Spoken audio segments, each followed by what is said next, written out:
السلام علیکم ورحمۃ اللہ وبرکاتہ۔ دس از لرننگ قرآن۔ اب ہم اس وقت سورہ سجدہ کی انشاءاللہ تعالیٰ 13ویں آیت کو پڑھیں گے۔ بسم اللہ الرحمن الرحیم۔ شروع اللہ کے نام سے جو بڑا مہربان نہایت رحم والا ہے۔ وَلَوْ شِئْنَا لَآتَيْنَا كُلَّ نَفْسٍ هُدَاهَا وَلَكِنْ حَقَّ الْقَوْلِ مِنِّي لَأَمْلَأَنَّ جَهَنَّمَ مِنَ الْجِنَّةِ وَالنَّاسِ أَجْمَعِينَ۔ وَلَوْ اگر شئنا ہم چاہتے، لَآتَيْنَا ہم ضرور دیتے، كُلَّ نَفْسٍ ہر شخص، هُدَاهَا اس کی ہدایت، وَلَكِنْ اور لیکن حق ثابت ہو چکی، حق القول بات، منی میری طرف سے، لَأَمْلَأَنَّ جَهَنَّمَ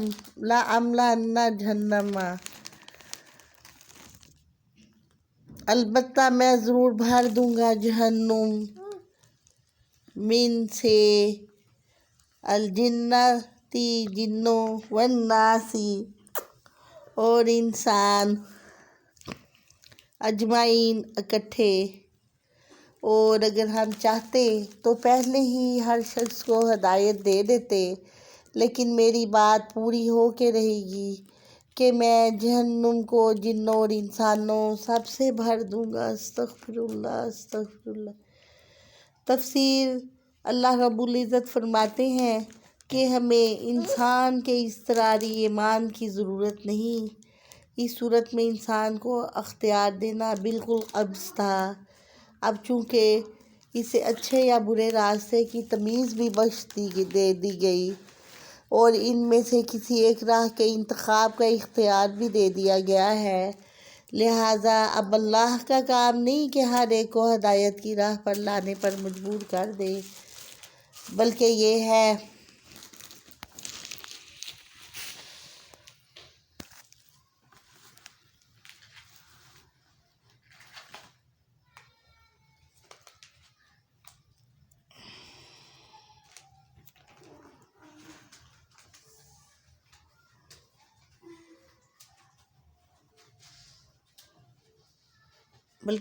ہے کہ جس راہ پر کوئی چلتا ہے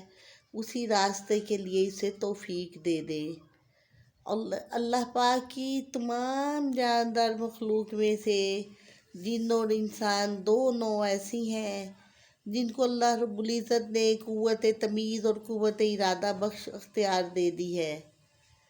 یہی دو انواع شریعت الہی کے مکلف ہیں، انہی کے لیے یہ دنیا دارالامتحان ہے۔ انسانوں سے پہلے جنات ہی اسی زمین پر آباد تھے۔ جب ان میں سرکشی بڑھی تو اللہ نے ایک دوسری مخلوق انسان کو ان کا جانشین بنا دیا۔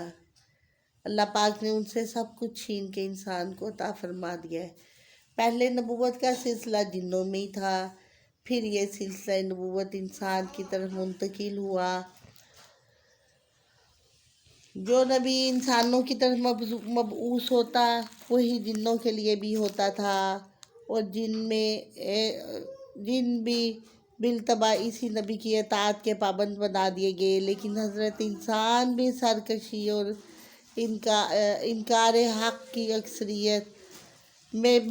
انکار حق میں جنوں سے پیچھے نہ رہا۔ دونوں نے اللہ کے عطا کردہ اختیار کا ناجائز اور غلط استعمال کیا۔ دونوں انواع کی اکثریت دنیا پر فرشتہ ہو کر اس امتحان میں فیل ہو گئی۔ جنوں اور انسانوں کے شیاطین نے خلقت کو اللہ کی راہ سے روکنے اور انہیں گمراہ کرنے میں کوئی کسر نہ اٹھا رکھی۔ یہ سب باتیں اللہ کے علم میں پہلے سے موجود نہیں کہ جنوں اور انسانوں کی اکثریت اس امتحان میں ناکام ہو کر جہنم کا ایندھن بنے گی۔ اس حقیقت کو اللہ تعالیٰ نے قرآن کریم میں مختلف مقامات پر مختلف پیراؤں میں بیان کیا ہے۔ کبھی اس کی ناکامی کی نسبت اپنی طرف کی ہے، کبھی شیاطین جن و انسان کی طرف اور کبھی ان گمراہوں کی طرف۔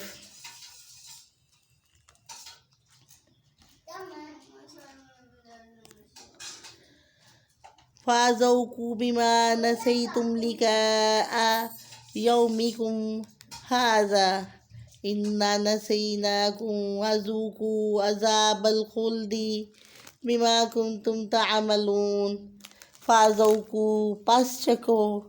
تم بما وہ جو تم نے بھلا دیا تھا لقاء یومکم ملاقات اپنے دن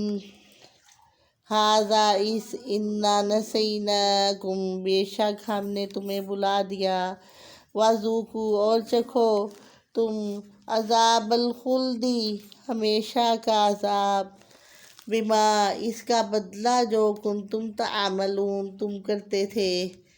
بس اب اس بات کا مزہ چکھو جو تم نے اس دن کی ملاقات کو بھلا دیا تھا اب ہم نے بھی تمہیں بلا دیا ہے اور جو کچھ تم کرتے رہے ہو اس کی پاداش میں اب دائمی عذاب کا مزہ چکھو یعنی تم دنیا میں اس قدر منہمک ہو گئے کہ ہمیں کبھی بھولے سے بھی یاد نہ کیا ساری عمر اللہ کی نافرمانی اور سرکشی میں گزار دی اب جہنم میں پڑے رہو استغفر اللہ اور اپنے اعمال کی سزا بھگتو ہماری طرف سے کسی طرح کے رحم اور مہربانی کی توقع نہ رکھو ہم بھی تمہیں عبدالآباد تک یہیں جہنم میں پڑا رہنے دیں گے اسی طرح تمہیں بلا دیں گے جیسے دنیا میں تو تم نے ہمیں بلا رکھا ہے اللہ رب العزت نے ہمیں ایک اسپیسیفک ٹائم کے لیے اس دنیا میں بھیجا ہے ہم پہلے جنت کے مقیم تھے لیکن اب اللہ پاک نے ایک امتحان کے لیے ہمیں دنیا میں بھیج دیا ہم اپنی اصلیت بھول گئے اپنے رب کو بھول گئے اللہ رب العزت قرآن پاک میں یہی فرماتے ہیں کہ دنیا میں نہ مگن ہو جانا یہ دنیا کسی کی نہیں ہے یہ دنیا تو صرف ایک جگہ ہے صرف ایک پڑاؤ ہے تھوڑی دیر کے لیے ہمارے سب کو اللہ پاک نے ایک لمیٹڈ ٹائم دیا ہے وہ پتہ نہیں ٹائم کب کہاں اور کس وقت آ جائے اور پھر ہماری جو آخرت کی منزلیں جون سی ہیں وہ شروع ہو جائیں اللہ رب العزت سے ملاقات کا وقت شروع ہو جائے ابھی اللہ پاک نے جیسے ہمیں 3 گھنٹے پیپر کے دے دیتے ہیں کہ ان 3 گھنٹوں میں آپ نے 2 سال کا پورا لکھنا ہے کہ 2 سال میں آپ نے کیا اسٹڈی کیا کیا پڑھا کیا حاصل کیا اسی طرح اللہ تعالیٰ نے ہمیں یہ جو زندگی ہے نا یہ صرف اسی لیے دی ہوئی ہے اللہ تعالیٰ نے ہمیں بتا دیا ایک اچھا راستہ ایک برا راستہ پھر اس راستے میں چلنے کے طریقے اور پھر جو چلے گا اچھے راستے کی طرف اللہ پاک اس کے لیے آسانیاں پیدا فرما دیں گے جو جس کا اگر چاہے تو دنیا کے بیٹے بن جاؤ چاہے تو اللہ کے بندے بن جاؤ اللہ رب العزت فرماتے ہیں جس کا مفہوم یہ ہے کہ اگر آپ دنیا کے آپ بیٹے بن جاؤ گے تو دنیا آگے آگے بھاگے گی اور آپ کو پیچھے پیچھے بھگائے گی اور جب آپ اللہ کے بندے بن جائیں گے تو اللہ تعالیٰ آپ کو اپنی طرف بلائیں گے ایسی ایسی جگہوں سے آپ کو رستہ ملے گا جو آپ کے وہم و گمان میں بھی نہیں ہوگا جیسے آگ جیسے حضرت ابراہیم علیہ السلام کے لیے آگ کو جلا دیا گیا اور لیکن ان کا ایمان اتنا پختہ تھا کیونکہ وہ اللہ کے نیک بندے تھے وہ بھی ہمارے جیسے انسان ہی تھے لیکن وہ اللہ کے وہ سب سے کہتے ہیں کہ جب اللہ پاک نے حضرت آدم علیہ السلام کی اولاد کو پیدا فرمایا تو اس میں سے سب سے پیارے بندوں کو پیغمبر چنا اور ان نبی کریم صلی اللہ علیہ وآلہ وسلم کے اوپر تو اللہ پاک خود یعنی کہ اللہ پاک کو ان سے بہت زیادہ محبت تھی ان کو خود اور جب پھر جو بندے رہ گئے ان کو پیغمبروں کے صحابی چنا پھر جب جو پیغمبروں کے ساتھ والے چنا پھر جب اور بندے رہ گئے ان میں سے پیارے لوگ جو ان سے اللہ پاک کو پسند آئے ان کو نبی کریم صلی اللہ علیہ وآلہ وسلم کی امت میں سے پیدا فرما دیا ان کو نبی کریم صلی اللہ علیہ وآلہ وسلم کے امتی فرما دیا تو اللہ پاک نے فرما دیا پھر اللہ پاک نے فرمایا جیسے کہ ایک ٹیچر، اب یہی بات یہیں پہ ہو رہی تھی کہ اگر اللہ چاہتے تو سب کو ہدایت ہی دے دیتے۔ اصل میں جب انسان کی تخلیق کی گئی تو اس میں معصیت کا اور ثانی کا اور ہر چیز کا اس میں مادہ رکھا گیا، تو اس میں سارا کچھ اس کو فلی اختیار دے دیا گیا کہ وہ جو چاہے اپنا لے۔ جیسے موسیٰ علیہ السلام کو فرعون نے رکھ دیا تھا ان کو چیک کرنے کے لیے کہ یہ نبی ہیں، تو انہوں نے کوئلہ بھی رکھ دیا اور کھجور بھی رکھ دیا، تو وہ تو ظاہر ہے پیغمبر تھے، تو انہوں نے وہ کھجور کو ہی پکڑنا چاہا، لیکن اس وقت حضرت جبرائیل علیہ السلام تھے۔ حضرت جبرائیل علیہ السلام نے ان کا ہاتھ پکڑ شعلے کی طرف کر دیا کہ کہیں یہ ان کو مروا دے نہ دے۔ تو اسی طرح اللہ پاک نے ہر ایک کو ہدایت بھی بتائی ہوئی ہے، اور وہ بھی بتایا ہوا ہے کہ اگر آپ اچھے کام کرو گے تو اس کا انجام اچھا ہے، اگر برے کام کرو گے تو اس کا انجام برا ہے۔ جیسے ایک ٹیچر کو پتہ لگ جاتا ہے کہ کلاس میں کون سا بچہ لائق ہے، کون سا بچہ نالائق ہے۔ اگر نالائق بچہ چیٹنگ کر کے پوری بک کر کے بھی رکھ دے، لیکن ٹیچر کو تو پتہ ہوتا ہے کہ یہ بچہ کتنے مارکس لے سکتا ہے۔ بالکل اسی طرح اللہ پاک کو پتہ ہے کہ میرے کون سے بندے میں کیا ہے، یہ کیسے یہ فرما بردار ہوگا کہ نا فرمان ہوگا۔ اس لیے اللہ پاک نے لائف سٹائل ہی ایسا بنا دیا۔ انما یؤمن بآیاتنا الذین اذا ذکروا بها خروا سجدا وسبحوا بحمد ربهم وهم لا یستکبرون۔ انما اس کے سوا نہیں، یؤمنو ایمان لاتے ہیں، بآیاتنا ہماری آیتوں پر، الذین وہ لوگ جو اذا جب ذکروا یاد دلائی جاتی ہیں، بیہا وہ خروا سجدا گر پڑتے ہیں سجدہ میں، وسبحوا اور پاکیزگی بیان کرتے ہیں، بحمدی تعریف کے ساتھ، ربہم اپنا رب، وہم اور لا یستکبرون تکبر نہیں کرتے۔ ہماری آیات ترجمہ، ہماری آیات پر تو وہی لوگ ایمان لاتے ہیں جب انہیں ان آیات سے نصیحت کی جاتی ہے تو وہ سجدے میں گر پڑتے ہیں، سبحان اللہ، اور اپنے پروردگار کی تعریف کے ساتھ تسبیح کرتے ہیں اور تکبر نہیں کرتے۔ ایمان لانے والوں کی صفات انکار کرنے والوں سے بالکل جدا گانا ہوتی ہیں۔ ان کے دلوں میں ضد، ہٹ دھرمی اور اناد نہیں ہوتا۔ ان کی طبیعتیں اتنی سلیم ہوتی ہیں کہ انہیں حق بات کو قبول کرنے پر فوراً آمادہ ہو جاتی ہیں۔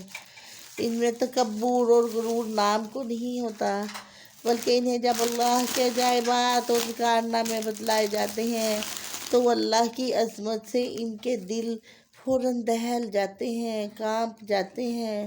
اور وہ قبول حق پر فوراً آمادہ ہو جاتے ہیں، پھر اللہ کے حضور سجدہ ریز ہو جاتے ہیں، اور ان کی زبانوں پر اللہ تعالیٰ کی حمد اور تسبیح و تقدیس جاری ہو جاتی ہے۔ اس آیت پر سجدہ ہے، اس کو پڑھنے اور سننے والوں کو یہاں سجدہ کرنا چاہیے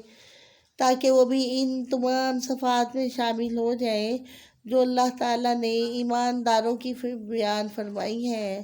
اور سب سے زیادہ نزدیک قرب اللہ تعالیٰ اور انسان کا سجدے میں ہوتا ہے۔ اور حضرت ابو ہریرہ رضی اللہ تعالیٰ عنہ فرماتے ہیں کہ رسول صلی اللہ علیہ وآلہ وسلم جمعہ کے دن فجر کی نماز میں الف لام میم تنزیل السجدہ اور حل آتا علی الانسان حین من الدہر لم یکن الانسان پڑھا کرتے تھے۔ سورۃ انسان کی یہ آیات ہیں، پڑھا کرتے تھے۔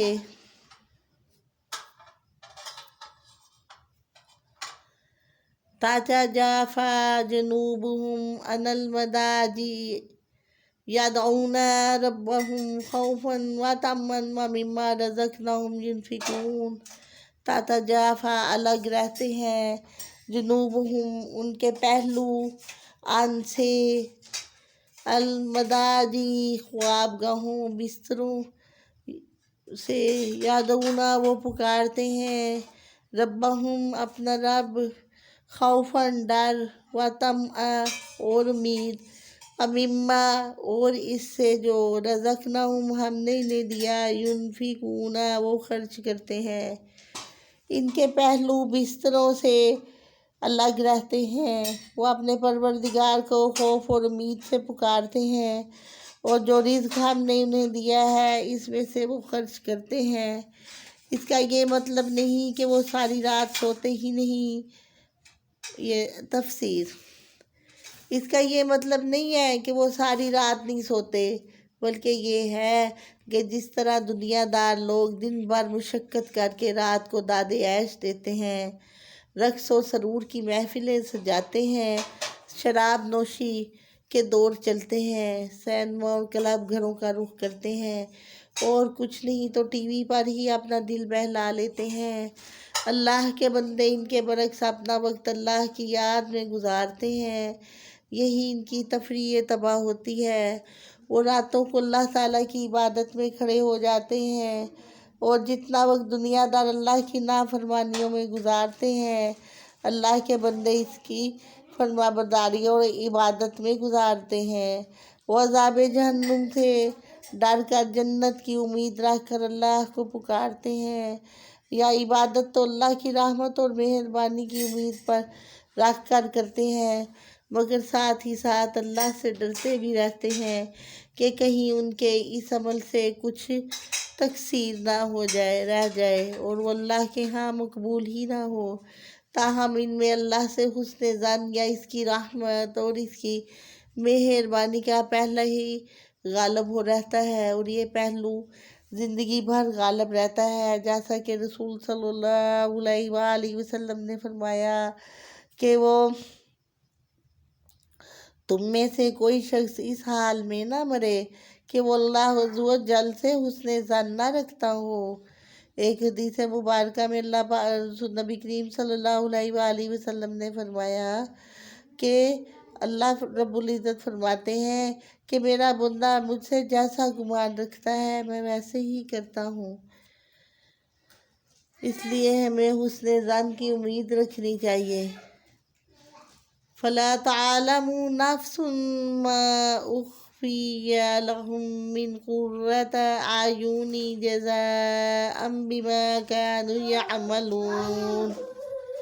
فَلَا تَعْلَمُ سو نہیں جانتا، نفسٌ کوئی شخص، ما جو، اخفی چھپا رکھا گیا، لہم ان کے لیے، من سے، قرۃ اعین آنکھوں کی ٹھنڈک، جزاء جزا، بما اس کا، کانوا یعملون جو وہ کرتے ہیں۔ کوئی شخص یہ نہیں جانتا کہ اس کی آنکھوں کی ٹھنڈک کیا کچھ چیزیں ان کے لیے چھپا رکھی گئی ہیں، یہ ان کاموں کا بدلہ ہوگا وہ جو کیا کرتے تھے۔ تفسیر۔ ایسے لوگ جو رات کی تاریکیوں میں لوگوں سے چھپ کر ریاکاری سے بچتے ہوئے اللہ عز و جل کو یاد کرتے اور اس کی راہ میں خرچ کرتے ہیں، تو ان کا بدلہ بھی ایسی چیزیں ہوں گی جو اللہ نے ان کے لیے چھپا رکھی ہیں۔ وہ نعمتیں کیا ہوں گی؟ وہ ایسے انسانوں کے دلوں اور ان کی آنکھوں کی ٹھنڈک ہوں گی۔ ان کی صفات بیان کرنے سے انسان کو اس دنیا میں سمجھ بھی نہیں آ سکے گی کہ جس طرح اگر کسی شخص نے آم کبھی نہ کھایا ہو تو خواہ اس کے مزے کی تفصیل کتنی بھی بیان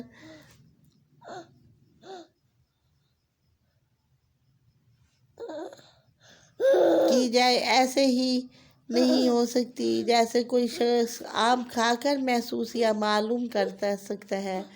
اور جنت کی نعمتوں کا تو یہ حال ہے کہ نہ کبھی کسی نے دیکھی، نہ سنی، نہ چکھی، حتیٰ کہ کسی کے دل میں ان کا خیال تک بھی نہ آیا، جبکہ درج ذیل حدیث مبارکہ سے واضح ہے حضرت ابو ہریرہ رضی اللہ تعالیٰ عنہ فرماتے ہیں، آپ نے صلی اللہ علیہ وآلہ وسلم نے فرمایا، اللہ تبارک و تعالیٰ فرماتے ہیں کہ میں نے اپنے نیک بندوں کے لیے وہ نعمتیں تیار کر رکھی ہیں جنہیں نہ کبھی کسی آنکھ نے دیکھا، نہ کسی کان نے سنا، اور نہ ہی کسی کے دل میں ان کا خیال تک آیا۔ حضرت ابو ہریرہ رضی اللہ تعالیٰ عنہ نے کہا، اگر تم چاہو تو دلیل کے طور پر یہ آیت پڑھ لو، فلا عالم نفس افمن کانا مومنن کامن کانا فاسقا لا یستوون، افمن تو کیا جو کانا ہو مومنن مومن، کامن اس کے مانند جو، کانا ہو فاسق نافرمان، لا یستوون وہ برابر نہیں ہو سکتے۔ ترجمہ، کیا مومن ایسے ہی ہوتا ہے جیسے فاسق؟ یہ دونوں برابر نہیں ہو سکتے۔ تفسیر، اس آیت مبارکہ میں اللہ رب العزت نے فاسق کو مومن کی عین ضد کے طور پر بیان فرمایا ہے، یعنی مومن اور فاسق کی برابر ہو سکتے ہیں؟ یہ تو ایک دوسرے کی ضد ہیں۔ جیسے دن کے مقابلے میں رات ہوتی ہے، یعنی مومن اگر ایماندار ہے تو فاسق بے ایمان ہوگا، مومن اگر اللہ کا مطیع و فرمان ہے تو فاسق اللہ کا باغی ہوگا۔ تو جس طرح یہ ایک دوسرے کی عین ضد ہیں، اسی طرح اخروی اجر کے لحاظ سے بھی ان کا معاملہ ایسا ہی ہوگا۔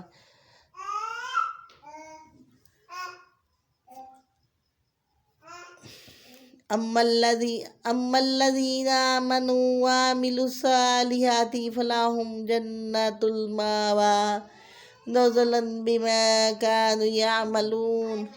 اما رہے الذین آمنوا جو لوگ ایمان لائے، وعملوا اور انہوں نے عمل کیے،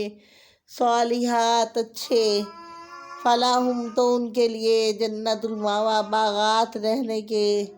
نزلاً مہمانی، بما اس کے صلے میں، جو کانوا یعملون۔ ترجمہ، جو لوگ ایمان لائے اور نیک عمل کیے اور ان کی قیام گاہ باغات ہوں گے، یہ ان کے اعمال کے صلے میں ان کی مہمانی ہوگی۔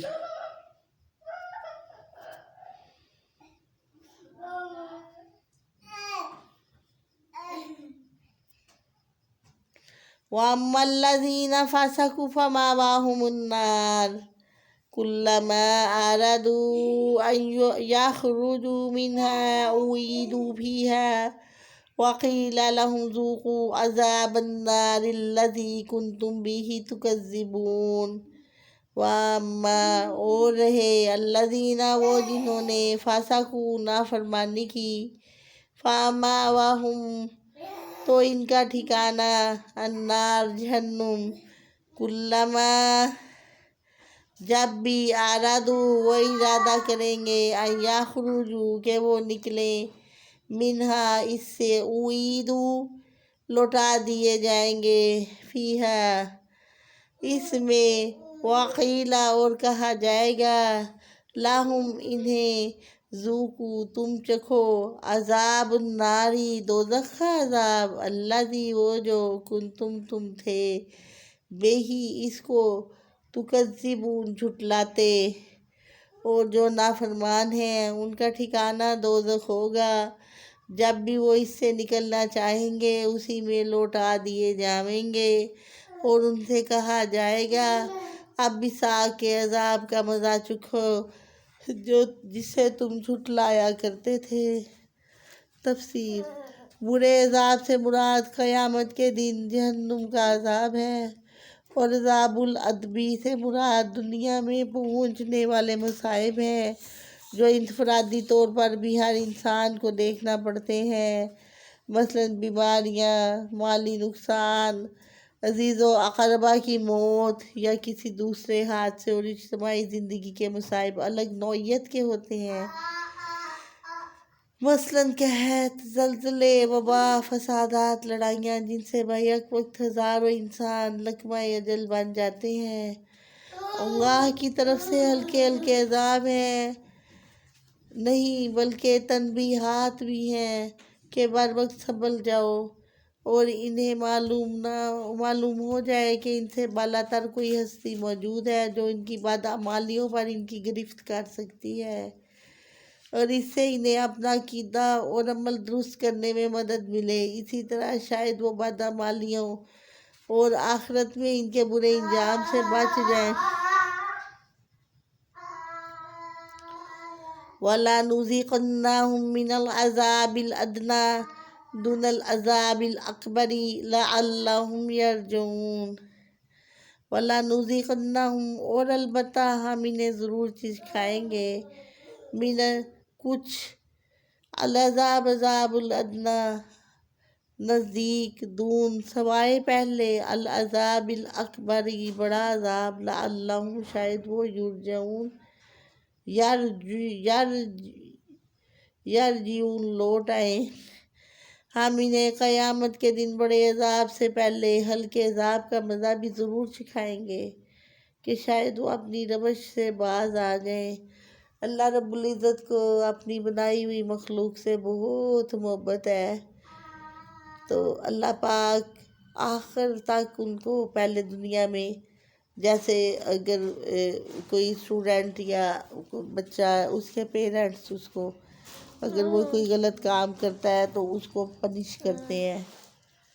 تو اسی طرح اللہ پاک چھوٹی چھوٹی پنشمنٹ سے کہ شاید یہ توبہ کر لے، تو اللہ پاک نا اپنے بندوں سے بہت زیادہ پیار کرتے ہیں۔ ایک دفعہ حضرت موسیٰ علیہ السلام کو اللہ پاک نے فرمایا، اے موسیٰ میرے لیے برتن بنا کے لاؤ بڑے اچھے سے پیارے سے۔ حضرت موسیٰ علیہ السلام نے اچھی سی مٹی بڑے اچھے طریقے سے گوندی اس کو، پھر انہوں نے اس کو خوبصورت سے سانچے میں برتن بنائے، کوئی گلاس بنا دیا، کوئی جگ بنا دیا، کوئی ہنڈیا، کوئی اس طرح کے، یعنی کہ انہوں نے برتن بنا ڈالے۔ پھر انہوں نے کہا کہ یہ تو اتنے خوبصورت نہیں لگ رہے، ان کو پالش کیا، یعنی کہ پینٹ کیا، یا اس طرح ان کو خوبصورت نقش و نگار ان کے اوپر بنائے، اور اس کو بنا کر بڑی دیر پہلے مٹی کو سکایا، پھر پینٹ تیار، بہرحال یعنی کہ کافی ایفرٹ کے بعد وہ خوبصورت سے برتن بنا کے اللہ رب العزت کی خدمت میں لے گئے۔ اللہ رب العزت نے فرمایا، اے موسیٰ اس کو توڑ دو۔ حضرت موسیٰ علیہ السلام نے عرض کیا، یا اللہ میں نے تو اتنی محنت کیا، اتنی سرمایہ کی ہے، اتنا کام کیا ہے۔ اللہ رب العزت نے فرمایا، اے موسیٰ میں اپنے بندوں کو اسی طرح بناتا ہوں، میں اپنے بندوں کو اسی طرح خوبصورت بناتا ہوں۔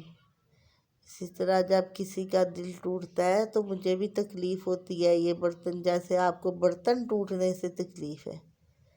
اسی لیے اللہ پاک اتنی محبت سے کہتے ہیں کہ انسان کا چہرہ اللہ پاک نے خود اپنے مبارک ہاتھوں سے تیار فرمایا، تو اس لیے اللہ تعالیٰ اپنے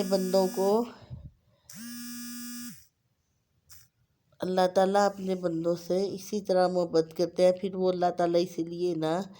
دنیا میں ہی اگر کوئی انسان نافرمانی کی طرف جا رہا ہوتا ہے، اللہ پاک اس کو کوئی تکلیف دے دیتے ہیں، اس تکلیف سے جب وہ ایکسکیوز کر لیتا ہے، اللہ تعالیٰ سے توبہ کر لیتا ہے، وہ سمجھتا ہے کہ مجھ سے یہ گناہ ہو گیا ہے۔ مومن بندہ جو ان سے ہے وہ اپنے گناہ کو ایسے سمجھتا ہے جیسے اس کے اوپر پہاڑ گر رہا ہے، اور کافر بندہ گناہ کو ایسے سمجھتا ہے جیسے وہ مکھی ہے اس کے لیے کہ گناہ کیا اور کر دیا۔ بہرحال اللہ پاک کی آیت مبارکہ میں فرماتے ہیں کہ میں ان کو ان کے برے کاموں سے بچانے کے لیے کہ میں ان کو عذاب دوں، ان کو اللہ پاک اپنے بندوں کو دنیا میں کچھ ایسے نقصان، یعنی کہ نقصان، اللہ پاک تو اپنے بندے سے محبت ہی بڑی کرتے ہیں، کہتے ہیں اللہ بندے کو جو تکلیف آتی ہے اس کے اعمال کی وجہ سے آتی ہے، اس کی زبان کی وجہ سے آتی ہے۔ بعض اوقات انسان اپنے زبان سے ایسا کوئی لفظ نکال دیتا ہے جس کی وجہ سے اس کی تکلیف آتی ہے۔ اللہ تعالیٰ اس کو بچانے کے لیے کہ یہ آخرت میں اس کا زیادہ عذاب ہے، دنیا میں کر دیتے کہ وہ توبہ کر کے اللہ کی طرف رجوع ہو جائے۔ وَمَنْ أَظْلَمُ مِمَّنْ ذُكِرَ بِآيَاتِ رَبِّهِ ثُمَّ أَعْرَضَ عَنْهَا إِنَّا مِنَ الْمُجْرِمِينَ مُنْتَقِمُونَ۔ وَمَنْ اور کون ازلم بڑا ظالم ممن اس سے جو ذکیرہ اسے نصیحت کی گئی بھی آیات ربی ہی اس کے رب کی آیات سے، ثم پھر آراز اس نے منہ پھیر لیا، انہا اس سے، انا بے شک ہم، من المجرمین مجرم، منتقمون انتقام لینے والے۔ ترجمہ، اور اس شخص سے بڑھ کر کون ظالم ہوگا جسے اس کے پروردگار کی آیات سے نصیحت کی جائے پھر وہ اس سے منہ موڑ لے۔ استغفر اللہ، ہم یقیناً ایسے مجرموں سے انتقام لے کر ہی رہیں گے۔ تفسیر، یعنی کہ قیامت کا دن دراصل مجرمین سے بدلہ لینے کا دن ہے۔ اس دن کوئی بھی مجرم اپنے جرم کی سزا سے بچ نہیں سکے گا۔ جو شخص اپنے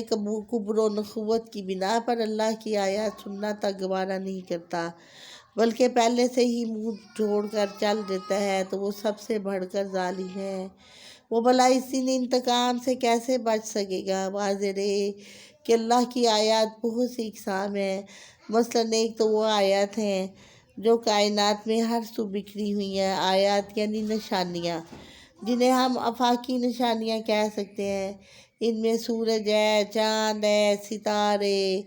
گردش لیل و نہار ہے، زمین کی قوت رویدگی ہے، ہواؤں اور بارشوں کا نظام وغیرہ وغیرہ امور شامل ہیں۔ دوسری قسم وہ آیات ہیں جو انسان کے اندر کی دنیا سے تعلق رکھتی ہیں۔ انسان کی تخلیق، جسم کی ساخت، اعضاء کا خود کار نظام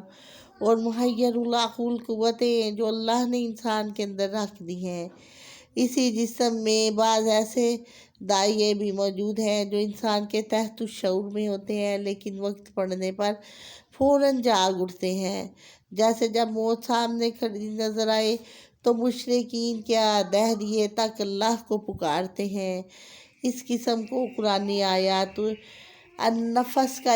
نام دیتا ہے۔ قرآن آیات نفس کا نام دیتا ہے۔ تیسری قسم وہ تاریخی واقعات ہیں جس سے ہمیشہ ایک ہی نتیجہ برآمد ہوتا ہے، اور یہ ہے کہ جس قوم نے بھی اللہ کے مقابلے میں سرکشی اختیار کی، اس کے رسول اور آیت کو جھٹلا دیا ہو، اللہ نے اسے تباہ و برباد کر کے رکھ دیا۔ اس قسم کو شرعی اصطلاح میں تذکیر با یام اللہ کہا جاتا ہے، اور یہ اصطلاح قرآن ہی کے الفاظ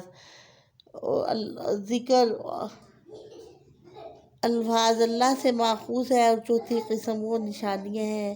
جو مصائب کی شکل میں تنبیہ کے طور پر انفرادی طور پر بھی اجتماعی طور پر انسانوں پر بصورت عذاب ادنیٰ نازل کی جاتی ہیں۔ اور پانچویں قسم اللہ تعالیٰ کی وہ آیات ہیں جو اس نے انسانوں کی ہدایت کے لیے اپنے انبیاء پر وقتاً فوقتاً نازل کی۔ ان آیات میں دراصل انسان سابقہ چاروں قسم کی آیات کو غور و فکر کے لیے انسان کے سامنے پیش کیا جاتا رہا ہے اور عقلی اور عام فہم دلائل کے ساتھ پیش کیا جاتا ہے، اور یہی وہی دلائل یا آیات ہیں جن کے متعلق قرآن پاک میں بار بار یہ مذکور ہے کہ یہ آیات بالکل واضح ہے، روشن ہے، ان میں کوئی پیچیدگی نہیں، کوئی ابہام نہیں، کوئی ٹیڑھا پن نہیں، بلکہ سیدھی سادی اور عام فہم دلیلیں ہیں۔ قرآن کی آیات باقی چاروں قسم کی آیات کی طرف توجہ دلاتی ہیں اور اسی کا نام ذکر اور تذکیر ہے۔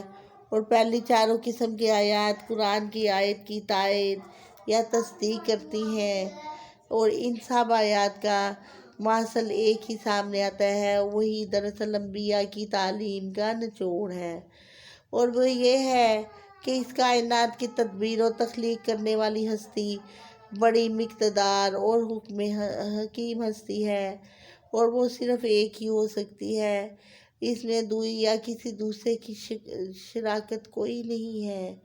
کوئی کی گنجائش ہی نہیں ہے۔ دوسرے یہ کہ کائنات اور اس کی کوئی بھی چیز بے مقصد پیدا نہیں کی گئی، لہذا انسان جو اشرف المخلوقات ہے، انسان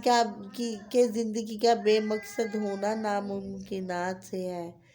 تیسرے یہ کہ انسان کی زندگی کا مقصد یہ ہے کہ جس طرح وہ طبعی اور اضطراری امور میں اللہ کے قوانین کے سامنے مجبور، محصور اور ان قوانین کا پابند ہے، اسی طرح وہ اپنے اختیاری امور میں بھی اللہ کے احکام کے سامنے سر تسلیم خم کر دے اور کائنات کی باقی تمام اشیاء کے ساتھ ہم آہنگ ہو جائے، صرف ایک ہی اللہ کی عبادت اور تسبیح اور تقدیس اور بیان کرے اور اسی کا ہو کرے۔ اور چوتھے یہ کہ جو شخص اللہ کا فرما بردار بن کر رہے، اسے ضرور اس کا اچھا بدلہ ملنا چاہیے، جو نافرمان ہو اسے ضرور سزا مل کر رہے ہو، چونکہ یہ دنیا کی زندگی اور ہر انسان کی پوری مدت عمر امتحان کا عرصہ ہے، لہذا اس عرصہ امتحان کے بعد کامیابی اور ناکامی انسانوں کو ان کے اعمال کے بدلے میں دی جائے گی۔ اس لحاظ سے روز آخرت کا قیام نہایت ضروری ہے، ورنہ یہ دنیا ایک اندھیر نگری قرار پاتی ہے، نیز انسان جیسی اشرف المخلوقات مخلوق کا مقصد حیات ہی فوت ہو جاتا ہے۔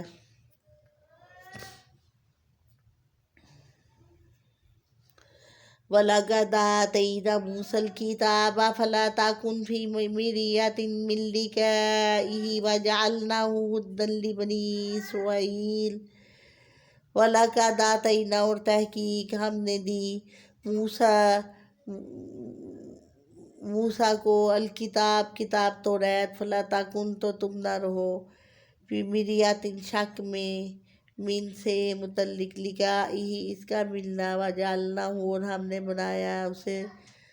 ہدایت لی بنی اسرائیل کے لیے۔ ہم نے موسیٰ علیہ السلام کو کتاب دی تھی، لہذا اے نبی آپ کو اس کتاب کے ملنے میں شک نہیں رہنا چاہیے، اور یہ کتاب بنی اسرائیل کے لیے ہدایت تھی۔ اس سے پہلی آیت میں اللہ تعالیٰ کی آیات سے منہ موڑنے کا ذکر تھا۔ تفسیر: اسی نسبت سے یہاں پر اس کا جو ذکر ہے، جو قرآن کے بعد سب الہامی کتابوں میں زیادہ مشہور ہے، تورات صرف بنی اسرائیل کے لیے ہدایت کی کتاب تھی، جبکہ یہ قرآن پوری بنی نوع انسان کے لیے کتاب ہدایت ہے۔ اس جملے میں خطاب اگرچہ رسول صلی اللہ علیہ وآلہ وسلم کو ہے، مگر مخاطب سارے مومنین ہیں، کیونکہ نبی کریم صلی اللہ علیہ وآلہ وسلم سب سے پہلے خود اپنی نبوت پر ایمان لاتا ہے، پھر دوسروں کو ایمان لانے کی دعوت دیتا ہے، لہذا منزل من اللہ کلام ہر رسول کا شک کرنا حلایت سے ہے، اور ایسا انداز خطاب عموماً تاکید مزید کے لیے آتا ہے، یعنی مسلمانوں کو کسی قیمت پر اس پر شک نہ کرنا چاہیے۔ بعض علماء نے اس آیت لقاء میں لا کی ضمیر کو موسیٰ کی طرف راجع سمجھا ہے۔ اس کا مطلب یہ ہے بیان کیا ہے کہ اب موسیٰ سے اس کی اسی دنیا کی زندگی میں ضرور ملاقات ہوگی، اور آپ کو اس سے ملاقات کے بارے میں شک میں رہنا چاہیے کہ آپ کی حضرت موسیٰ علیہ السلام سے یہ ملاقات معراج کے موقع پر چھٹے آسمان کے اوپر ہوئی تھی۔ وَجَعَلْنَا مِنْهُمْ أَئِمَّةً يَهْدُونَ بِأَمْرِنَا لَمَّا صَبَرُوا وَكَانُوا بِآيَاتِنَا يُوقِنُونَ۔ وَجَعَلْنَا اور ہم نے بنایا مِنْهُمْ ان سے أَئِمَّةً جمع امام، پیشوا، یہدون وہ رہنمائی کرتے، بِأَمْرِنَا ہمارے حکم سے، لما جب صبروا انہوں نے صبر کیا، وَكَانُوا اور وہ تھے بِآيَاتِنَا ہماری آیتوں پر، یوقنون یقین رکھتے۔ ترجمہ: جب انہوں نے مصائب پر صبر کیا تو ہم نے ان میں سے کئی ایسے پیشوا بنا دیے جو ہمارے حکم سے ان کی رہنمائی کرتے تھے، اور یہ لوگ ہماری آیات پر یقین رکھتے تھے۔ اس آیت میں اللہ تعالیٰ نے پیشوائی کے لیے لازمی صفات کا ذکر فرمایا۔ پہلی صفت یہ ہے کہ ان کا تعزیز یہ طرز عمل ہونا چاہیے کہ وہ اللہ کے احکام کی دعوت دیتے رہیں، لوگوں کی رہنمائی کرتے رہیں۔ دوسرے یہ کہ یہ کام پورے صبر و استقلال سے سر انجام دیں اور اس راہ میں پیش آنے والے مصائب پر صبر کریں۔ تیسرے یہ کہ وہ اللہ کی آیات اور اس کے وعدوں پر پختہ یقین رکھتے ہوں۔ جتنا پختہ یقین ہوگا اسی قدر وہ صبر کر سکیں گے اور اسی قدر وہ زیادہ امامت یا پیشوائی کے حقدار ہوں گے۔ اور بنی اسرائیل میں سے جو شخص ان صفات کے حامل تھے انہیں اللہ تعالیٰ نے امامت کے منصب پر فائز فرما دیا۔ ان ربک ھوا یفصل بینہم یوم القیامۃ فیما کانوا فیہ یختلفون۔ ان بے شک ربک تمہارا رب ہوا وہ یفصل فیصلہ کرے گا بینہم ان کے درمیان یوم القیامۃ قیامت کے دن فیما اسی میں کانوا وہ تھے فیہ اس میں یختلفون اختلاف کرتے۔ تفسیر: اصول دین سے اختلاف کرنے کا وجود دینی مفادات اور قائد بن کر اپنا جھنڈا الگ بلند کرنے کی خواہش ہوتی ہے، اور اس روش کا لازمی نتیجہ امت میں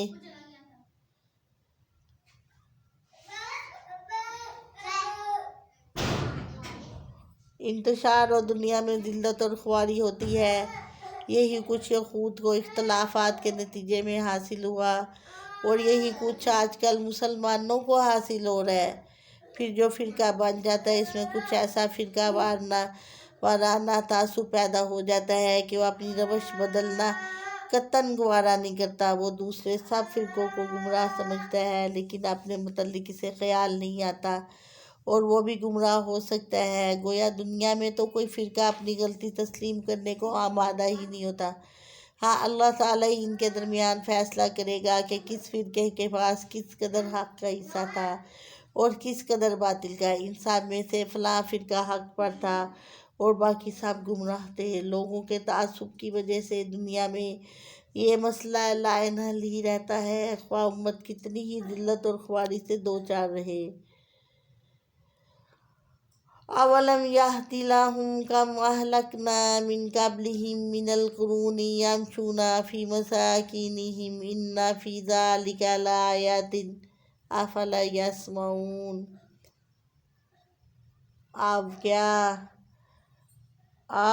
کیا لم یہدی ہدایت نہ ہوئی لہم ان کے لیے کم اہلکنا ہم نے کتنی ہلاکتیں کی من قبلہم ان سے قبل من سے القرون امتیں یمشون وہ چلتے ہیں فی میں مساکینہم ان کے گھر ان بے شک فی ذالک اس میں لآیات البتہ نشانیاں فلا یسمعون تو کیا وہ سنتے نہیں۔ کیا انہیں اس بات سے کچھ رہنمائی نہیں ملی کہ ان سے پیشتر ہم کئی ایسی قوموں کو قیامت پر آج یہ چل پھر رہے ہیں لوگ۔ یا اللہ معاف فرمائی،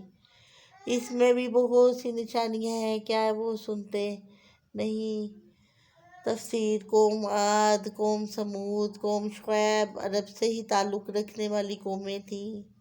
یہ سب تباہ ہوئیں اور اہل عرب ان کھنڈرات کو اپنی آنکھوں سے دیکھتے بھی تھے۔ ان اقوام کے حالات زندگی اپنے بزرگوں سے سنتے بھی تھے، پھر بھی ان سے کوئی سبق حاصل نہیں کرتے تھے۔ اولم یروا انا نسوق الماء الی الارض الجرز فنخرج به زرعا تاکل منہ انعامهم وانفسهم افلا یبصرون۔ تو کیا